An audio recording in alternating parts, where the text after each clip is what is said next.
Hello everyone, welcome back to Educational Hikes. तो यार आज के इस वीडियो में हम लोग टाइप्स ऑफ रिसोर्सेज के बारे में डिस्कस करेंगे। इसके पहले के वीडियोस में हम लोगों ने रिसोर्सेज के बारे में डिस्कस किया था कि रिसोर्स क्या होते हैं।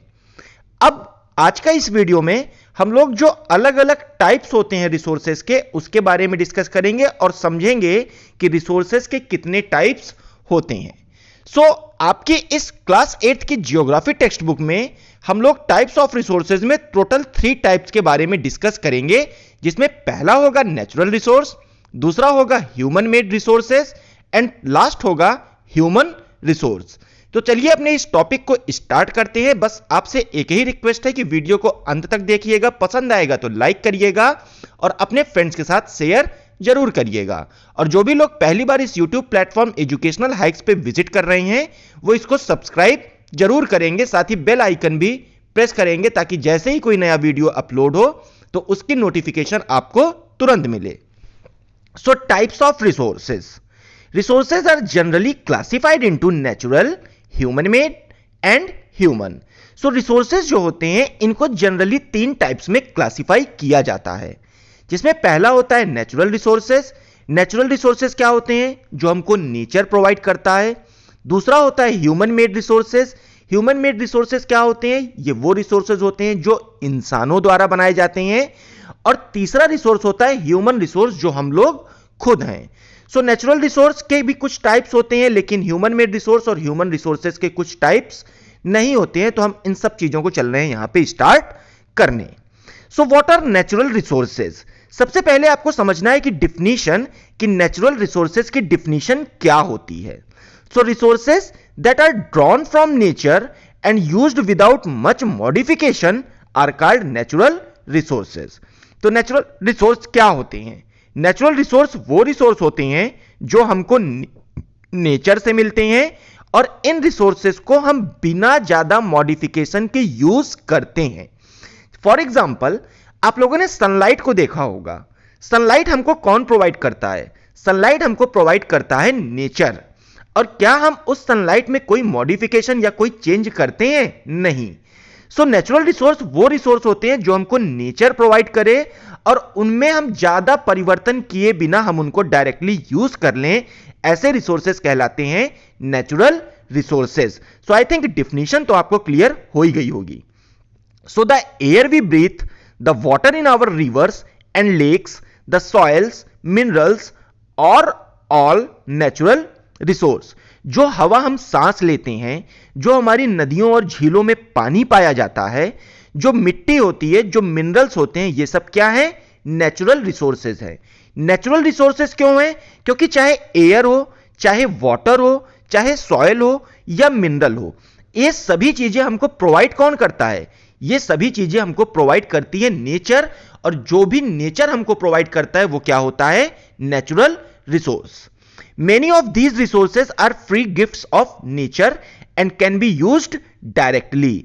इनमें से कई रिसोर्स नेचर हमको फ्री गिफ्ट के जैसे प्रोवाइड करता है, उसका एक तरीके से तोहफा होता है हमको, और हम इनको डायरेक्टली यूज करते हैं। फॉर एग्जाम्पल, क्या पानी जो होता है, जो वाटर होता है, उसको हम डायरेक्टली यूज करते हैं? हमको पता है। इसी तरीके से जो एयर होती है उसको हम डायरेक्टली, हम सांस लेने में, हम ब्रीथिंग में एयर का यूज करते हैं। क्या हम उसमें किसी तरीके का मॉडिफिकेशन या किसी तरीके का चेंज कर रहे हैं? आंसर है नहीं। So many of these resources are free gifts of nature and can be used directly. In some cases tools and technology may be needed to use a natural resource in the best possible way। लेकिन कुछ ऐसे भी case होते हैं जहां पे हमको in natural resource को यूज करने के लिए कुछ टूल्स और कुछ टेक्नोलॉजी की जरूरत होती है। तो जब हमारे पास वो टूल्स होगी, वो टेक्नोलॉजी होगी, तभी हम उन नेचुरल रिसोर्स को बहुत ही अच्छे तरीके से यूज कर सकते हैं। फॉर एग्जाम्पल, जो आयरन ओर है ये भी नेचुरल रिसोर्स है, लेकिन आयरन ओर में से हम एक्सट्रैक्ट करते हैं आयरन, और आयरन ओर में से आयरन को एक्सट्रैक्ट करने के लिए, उसको निकालने के लिए हमको टूल और टेक्नोलॉजी चाहिए। तो आज के टाइम पे क्या है कि हमारे पास आयरन ओर में से आयरन को एक्सट्रैक्ट करने की टूल और टेक्नोलॉजी है, तो हम आयरन ओर को बहुत अच्छी तरीके से यूज कर पा रहे हैं। अब ये जो नेचुरल रिसोर्स होते हैं, ये इनकी दो कैटेगरी होती है। एक होता है रिन्यूएबल रिसोर्स, दूसरा होता है non renewable resources. So natural resources can be broadly categorized into renewable and non-renewable resource। Natural resource की दो कैटेगरी होती है, एक होता है रिन्यूएबल, दूसरा होता है नॉन रिन्यूएबल रिसोर्स। अब रिन्यूएबल और नॉन रिन्यूएबल रिसोर्स क्या है, इसके लिए आपको चीजों को रटने की जरूरत नहीं है, बस आपको समझना है। देखो रिन्यूएबल ये किस वर्ड से बना है? ये बना है री प्लस न्यू। री मतलब होता है अगेन, न्यू मतलब होता है नया। तो रिन्यूएबल रिसोर्स क्या होते हैं? जो ऑटोमेटिकली फिर से नए हो जाते हैं, वो कहलाते हैं रिन्यूएबल रिसोर्स। और नॉन रिन्यूएबल रिसोर्स क्या होंगे? जो ऑटोमेटिकली रिन्यू नहीं होते या जिनको रिन्यू होने में बहुत सारा टाइम लगता है, वो रिसोर्स होते हैं नॉन रिन्यूएबल रिसोर्स। ये तो एक जनरल इंट्रोडक्शन था, अब चलिए इसको हम डिटेल में डिस्कस करते हैं। So renewable resources are those which get renewed or replenished quickly। Renewable resource क्या होता है? जो बहुत तेजी से रिन्यू हो जाए, जो बहुत तेजी से फिर से नया हो जाए, वो क्या होगा? वो होगा renewable resource. For example water क्या है? ये रिन्यूएबल रिसोर्स है क्योंकि ये बहुत तेजी से रिन्यू होता है। एयर भी क्या है? रिन्यूएबल रिसोर्स, क्योंकि ये बहुत तेजी से रिन्यू होती हैं। इसी तरीके से सनलाइट भी क्या है? Renewable resource. क्यों? क्योंकि सनलाइट भी बहुत तेजी से रिन्यू हो जाते हैं। सो वो सारे रिसोर्स जो हमको नेचर प्रोवाइड करता हो और जो बहुत तेजी से रिन्यू हो जाएं, वो आते हैं रिन्यूएबल रिसोर्सेज की कैटेगरी में।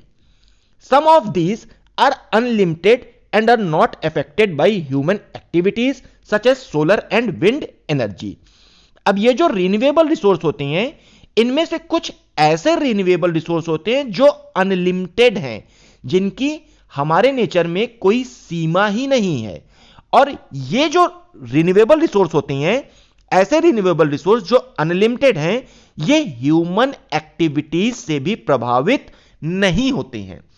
For example solar and wind energy. अच्छा एक बात बताइए, क्या हम सोलर एनर्जी को यूज करते हैं तो क्या उससे सोलर एनर्जी के अमाउंट पे कोई निगेटिव इंपैक्ट पड़ता है? क्या सोलर एनर्जी के अमाउंट में कोई कमी आती है? आंसर है नहीं। इसी तरीके से विंड को भी हम यूज करते हैं, विंड एनर्जी को भी हम यूटिलाइज करते हैं, लेकिन उनके यूटिलाइजेशन से इनकी क्वांटिटी में या इनकी अमाउंट में कोई कमी नहीं आती। सो सोलर और विंड एनर्जी ये ऐसे रिन्यूएबल रिसोर्स हैं जो अनलिमिटेड हैं और ह्यूमन एक्टिविटीज से इन पे कोई भी प्रभाव नहीं पड़ता। Yet careless use of certain renewable resources like water, soil and forest can affect there stock. लेकिन फिर भी अगर हम कुछ रिन्यूएबल रिसोर्स को बिना किसी केयर के, बिना किसी देखभाल के अगर इस्तेमाल करें, तो वो उनके स्टॉक को प्रभावित कर सकता है। For example water. आप सभी को पता है कि वाटर एक रिन्यूएबल रिसोर्स है, लेकिन वाटर पॉल्यूशन की वजह से जो वाटर का स्टॉक है उस पे एक निगेटिव इंपैक्ट पड़ रहा है। इसी तरीके से सॉइल पॉल्यूशन होता है। क्यों सॉइल पॉल्यूशन होता है? क्योंकि हम सॉइल को केयरलेसली यूज करते हैं, इससे सॉइल की क्वालिटी बेकार हो जाती है और फिर सॉइल में पॉल्यूशन बढ़ने लगता है। In the same way forest क्या है? फॉरेस्ट जंगल, ये भी हमको किसने प्रोवाइड किया है? ये भी हमको प्रोवाइड किया है नेचर ने। लेकिन आज के टाइम पे क्या हो रहा है कि हम लोग फॉरेस्ट को बहुत तेजी से काट रहे हैं और इसकी वजह से क्या हो रहा है कि फॉरेस्ट की कमी पड़ रही है आज के टाइम पे। Water seems to be an unlimited renewable resource, but shortage and drying up of natural water sources is a major problem in many parts of the world today. So जैसे अभी हमने आपको एक एग्जाम्पल दिया water pollution का, इसी तरीके से वाटर का एक एग्जाम्पल आपके बुक में और दिया है। यहां पे कहा गया है कि ऐसा तो हमें लगता है कि वाटर एक अनलिमिटेड रिन्यूएबल रिसोर्स है, लेकिन आज के टाइम पे क्या हो रहा है? आज के टाइम पे जो वाटर के सोर्सेज हैं, जो नेचुरल वाटर के सोर्सेज हैं, वो कम हो रहे हैं और वो सूख रहे हैं। और उनके कम होने की वजह से नेचुरल वाटर के सोर्सेज जैसे लेक्स हो गए, पॉन्ड्स हो गए, आज के टाइम पे वो खत्म हो रही हैं और इसके साथ ही वो सूख भी रहे हैं। तो इसकी वजह से क्या हो रहा है कि वर्ल्ड के कई सारे पार्ट्स वाटर शॉर्टेज की प्रॉब्लम को फेस कर रहे हैं। सो कहने का मतलब यह है कि हालांकि जो रिन्यूएबल रिसोर्स है यह हमको नेचर तो प्रोवाइड करता है, लेकिन फिर भी हमको इनको सावधानी के साथ यूज करना चाहिए, नहीं तो इन रिन्यूएबल रिसोर्स में से कुछ ऐसे रिसोर्स हैं जो नियर फ्यूचर में खत्म हो जाएंगे। अब आती है बात नॉन रिन्यूएबल रिसोर्सेज की। तो रिन्यूएबल रिसोर्स क्या होता है? रिन्यूएबल रिसोर्स वो रिसोर्स होते हैं जो बहुत तेजी से रिन्यू हो जाते हैं, जो अपने आप रिन्यू हो जाते हो। सो नॉन रिन्यूएबल रिसोर्स क्या होगा? नॉन रिन्यूएबल रिसोर्स वो रिसोर्स होंगे जो एक बार अगर खत्म हो जाते हैं तो उनको फिर से बनने में बहुत टाइम लगता है और इन रिन्यूएबल रिसोर्स का स्टॉक हमारे पास लिमिटेड है। याद करिए, मैंने अभी बताया कि जो रिन्यूएबल रिसोर्स हैं उनमें से कुछ अनलिमिटेड हैं, जैसे सोलर एनर्जी, जैसे विंड एनर्जी।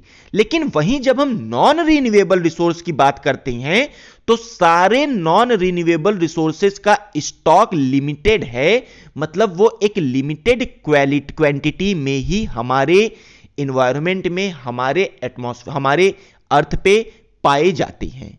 सो ये रिन्यूएबल रिसोर्स का क्या होगा कि इनका तो लिमिटेड स्टॉक है, तो अगर एक बार ये खत्म हो जाएंगे तो इनको बनने में बहुत सारा टाइम लग जाता है।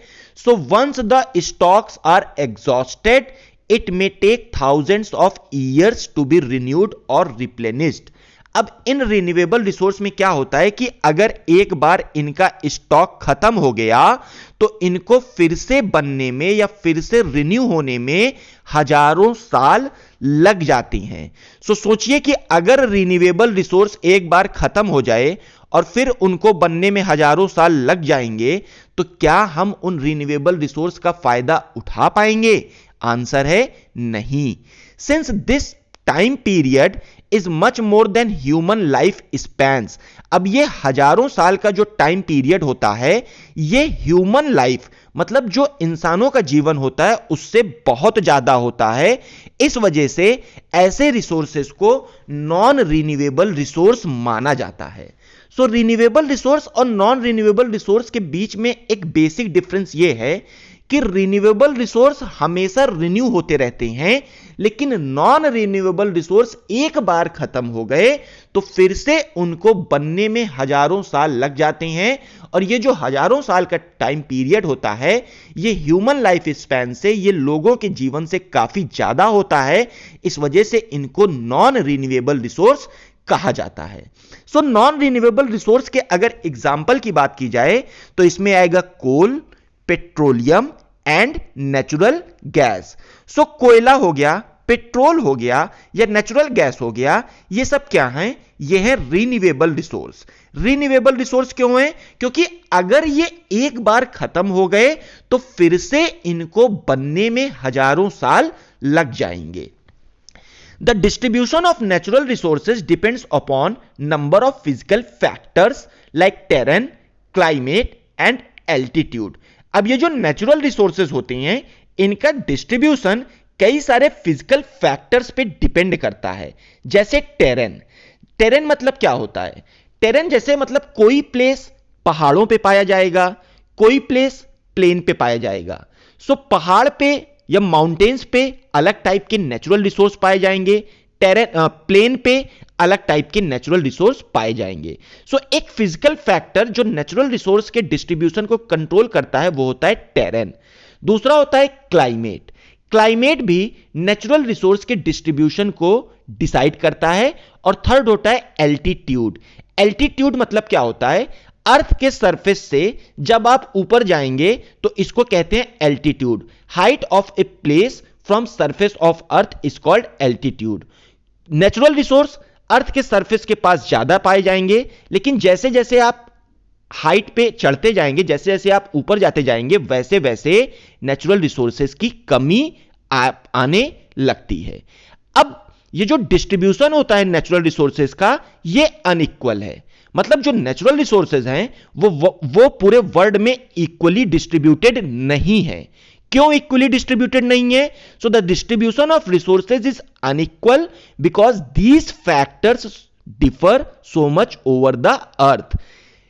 नेचुरल रिसोर्सेज का डिस्ट्रीब्यूशन अनइक्वल है अर्थ पे, क्योंकि ये जो फैक्टर्स होते हैं जैसे टेरेन, क्लाइमेट और एल्टीट्यूड, ये अर्थ पे बहुत ज्यादा डिफर करते हैं।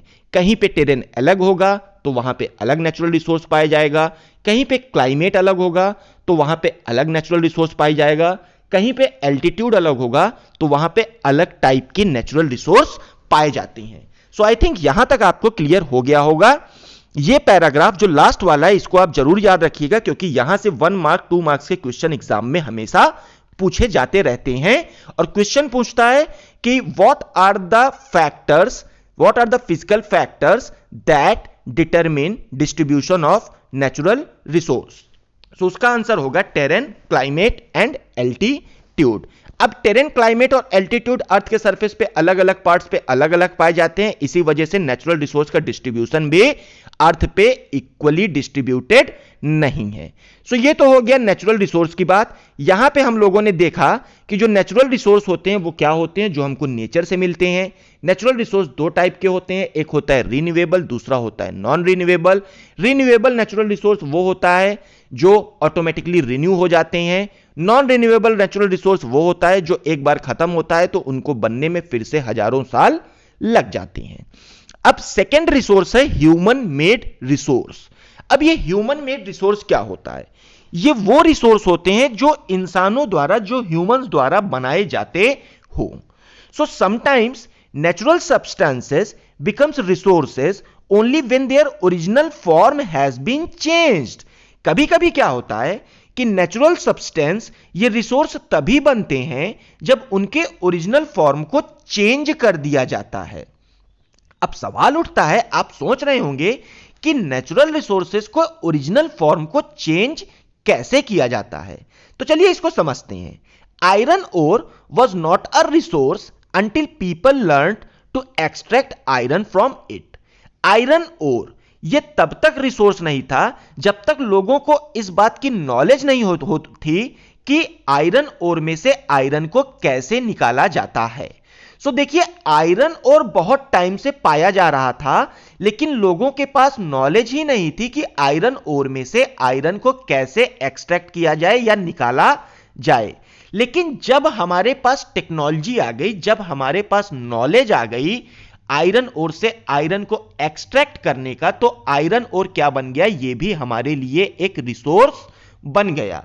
तो अब हम क्या करते हैं कि टेक्नोलॉजी का यूज करके आयरन ओर के ओरिजिनल फॉर्म को चेंज कर देते हैं, और ओरिजिनल आयरन ओर के ओरिजिनल फॉर्म को चेंज करके हम क्या पाते हैं, आयरन। और आज के टाइम पे आयरन क्या है, ये हमारे लिए एक बहुत ही इंपॉर्टेंट रिसोर्स है। सो अब सवाल उठता है कि हम लोग नेचुरल रिसोर्स को क्यों यूज करते हैं। So people use natural resources to make buildings, bridges, roads, machinery and vehicles which are known as human made resources. So लोग नेचुरल रिसोर्स का इस्तेमाल करते हैं ताकि वो बिल्डिंग्स बना सकें, वो ब्रिजेस को बना सकें, रोड्स को बना सकें, मशीन्स को बना सकें और व्हीकल्स को बना सकें। इन सब रिसोर्सेस को कहते हैं human made resource. Human made resource क्यों कहते हैं? क्योंकि buildings, bridge, road, machinery, vehicles, इनको बनाता कौन है? इनको बनाते हैं इंसान। सो इंसानों द्वारा जो रिसोर्स बनाए जाते हैं, resources which are made by people are called human made resource. अब सवाल उठता है कि टेक्नोलॉजी क्या है? तो टेक्नोलॉजी तो हमको नेचर ने प्रोवाइड नहीं किया है, टेक्नोलॉजी को बनाता कौन है? इंसान, human beings. So technology is also a human made resource. So people like us use natural resources to make human made resources. तो हमारे जैसे लोग नेचुरल रिसोर्स को यूज करते हैं और यूज करके ह्यूमन मेड रिसोर्सेज को बनाते हैं, ऐसा मोना कहती हैं और राजू कहता है yes. So human made resources को हम लोगों ने डिस्कस कर लिया। यहां पे लेट्स डू करके एक कॉलम दिया गया है, think of a few renewable resource and mention how their stock may get affected by over use. इसका आंसर आपको कमेंट सेक्शन के थ्रू बताना है। एक और बॉक्स दिया गया है लेट्स डू करके, make a list of 5 human made resources that you can observe around you. So आपको 5 ह्यूमन मेड रिसोर्सेज की लिस्ट बनानी है जो आप अपने आसपास देखते हो। इसका आंसर आप कमेंट सेक्शन के थ्रू बताइएगा। So natural resources and human made resources को हम लोगों ने डिस्कस कर लिया। अब हम लोग डिस्कस करेंगे ह्यूमन रिसोर्सेज को। सो अब ह्यूमन रिसोर्स क्या होता है, क्या किसी को आइडिया है? So human resource, people can make the best use of nature to create more resources when they have the knowledge, skill and technology to do so. अब जो लोग होते हैं ये नेचर का अच्छी तरीके से यूज करके और ज्यादा रिसोर्सेज को तभी बना सकते हैं जब उनके पास ऐसा करने के लिए नॉलेज हो, स्किल हो और टेक्नोलॉजी हो। और आपको याद होगा कि टेक्नोलॉजी क्या है, टेक्नोलॉजी इंसानों द्वारा बनाई जाती है। So that is why human beings are special resource. इस वजह से ह्यूमन बींग्स स्पेशल रिसोर्स हैं। स्पेशल रिसोर्स क्यों है? क्योंकि ह्यूमन बींग्स के पास नॉलेज है, ह्यूमन बींग्स के पास स्किल है और ह्यूमन बींग्स के पास टेक्नोलॉजी है। इस नॉलेज, स्किल और टेक्नोलॉजी का यूज करके हम लोग कई सारे रिसोर्सेज को बनाते हैं। इसी वजह से ह्यूमन बींग्स एक स्पेशल रिसोर्स हैं। जैसे सनलाइट का यूज करके अब हम इलेक्ट्रिसिटी को जनरेट करते हैं, लेकिन क्या आज के हजारों साल पहले हम सनलाइट को यूज करके इलेक्ट्रिसिटी को जनरेट कर पाते थे? आंसर है नहीं। लेकिन आज के टाइम पे हमारे पास नॉलेज भी है, स्किल भी है और टेक्नोलॉजी भी है और इन चीजों का यूज करके हम सनलाइट में से इलेक्ट्रिसिटी को जनरेट कर रहे हैं। और ऐसा क्यों कर पा रहे हैं? ऐसा कर पा रहे हैं ह्यूमन बींग्स की वजह से। इस वजह से ह्यूमन बींग्स भी स्पेशल रिसोर्स हैं। सो ह्यूमन रिसोर्स कौन है? People are human resources. Education and health help in making people a valuable resource. अब लोगों को एक वैल्यूएबल, एक बहुमूल्य रिसोर्स कौन बनाता है? लोगों को बहुमूल्य रिसोर्स या वैल्यूएबल रिसोर्स बनाता है education and health. So improving the quality of people's skill so that they are able to create more resources is known as human resource development. Human resource development क्या है? So लोगों की quality, लोगों की जो skills है उसकी quality को इंप्रूव किया जाए ताकि लोग और रिसोर्सेस को बना सकें। इसी को कहते हैं human resource development. Improving the quality of peoples skill, लोगों की क्वालिटी को और लोगों की स्किल्स की जो क्वालिटी है उनको और इंप्रूव किया जाए ताकि वो और रिसोर्स को बना सकें। इसी को कहा जाता है ह्यूमन रिसोर्स डेवलपमेंट। सो आज के टॉपिक में, आज के वीडियो में हम लोगों ने 3 चीज को डिस्कस किया। यहां पे हम लोगों ने देखा types of resources. Types of resources में हम लोगों ने 3 चीज को देखी, 3 चीजों को देखा, जिसमें पहला था नेचुरल रिसोर्स। नेचुरल रिसोर्स की 2 कैटेगरी, एक रिन्यूएबल रिसोर्स, दूसरा नॉन रिन्यूएबल रिसोर्स। उसके बाद हम लोगों ने देखा ह्यूमन रिसोर्स को, ह्यूमन मेड रिसोर्सेज को। ह्यूमन मेड रिसोर्सेज क्या होते हैं? जो इंसानों द्वारा बनाए जाते हैं। फिर हम लोगों ने देखा ह्यूमन रिसोर्स के बारे में। सो ये वीडियो हमारा यहीं खत्म होता है। इसके आगे आने वाले पार्ट में हम लोग कंजर्विंग रिसोर्सेज के बारे में डिस्कस करेंगे। एक चीज का क्वेश्चन आपको, एक चीज का आंसर आपको कमेंट सेक्शन के थ्रू, कमेंट के थ्रू बताना है। आपको 3 रिन्यूएबल रिसोर्स और 3 नॉन रिन्यूएबल रिसोर्स के आंसर आपको कमेंट सेक्शन के थ्रू बताना है। सो फ्रेंड्स, हमारा ये वीडियो यहीं खत्म होता है। अगर ये वीडियो आपको पसंद आया हो तो इसको लाइक करिएगा, फ्रेंड्स के साथ शेयर करिएगा और हमारे यूट्यूब प्लेटफॉर्म एजुकेशनल हाइक्स को सब्सक्राइब जरूर करिएगा। जल्द ही मिलेंगे इसके नए पार्ट के साथ जहां पे हम रिसोर्स कंजर्वेशन के बारे में डिस्कस करेंगे। तब तक के लिए फ्रेंड्स, बाय बाय।